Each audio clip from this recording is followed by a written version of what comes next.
Olly Barratt joins us now from London, where it's just past midnight. Olly, another Conservative leadership contest beckons in the UK, a third Prime Minister in a matter of months. How's the all-important 1922 backbench committee looking to expedite the process so that a new PM is in place before the 31st of October's financial statement? Yeah, the 1922 committee is very keen to expedite the process because they are well aware that this is a moment of economic crisis, of national crisis, and also well aware that the Conservatives were criticised over the long-winded nature of the previous leadership campaign over the British summer, which lasted many weeks at a time of still economic crisis in the country. So they want to get this done quickly. One of the ways they are going to expedite the process is by making sure that MPs have to have 100 nominations from other lawmakers to get onto the ballot in the first place. That is going to significantly limit the amount of candidates who can even make it into the race next week. We're likely only, therefore, to see 2 or 3 candidates at most contesting for the position of the next Conservative leader. And that's why the 1922 feel confident that they can get this done by the end of next week. And whoever wins the race to be the Conservative leader will be the next UK Prime Minister.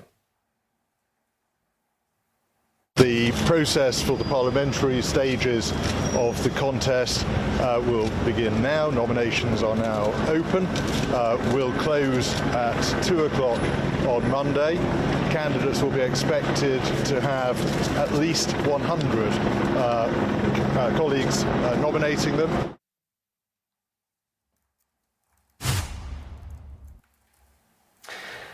And the idea of there being a new general election is one that is being put forward by opposition parties, but you have to assume that whoever does take over as leader of the Conservative Party will want to have a period of stability, will want to be in charge of the party for a little while before they even consider going to the polls, especially with the opposition Labour Party so far ahead, according to current polling. And Olly, Liz Truss resigned, saying she could not deliver her mandate. Is it possible for the next Prime Minister to have a mandate from the people without calling a general election? Well, Liz Truss was really meaning a couple of things when she described it in that way. She really meant that she's lost the ability politically and economically to deliver on the mandate that she says she was given by the Conservative Party membership in particular, who played a key role in choosing her over Rishi Sunak last time around.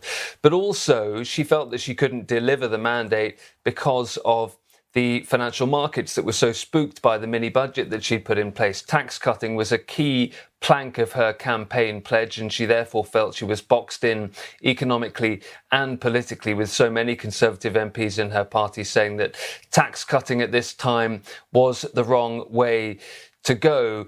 But the UK is not a presidential system. People don't vote in general elections for leaders. They vote for their local constituency MPs, and that is how the system works. That won't stop opposition parties insisting that a mandate isn't there for whoever takes over as the next Prime Minister, and it won't stop those opposition parties calling for a general election. But as I say, you have to assume that whoever is the next Conservative leader and therefore Prime Minister will want to be in charge for a little bit and recover some of that ground in the polls before they even consider going back to the people for a general election.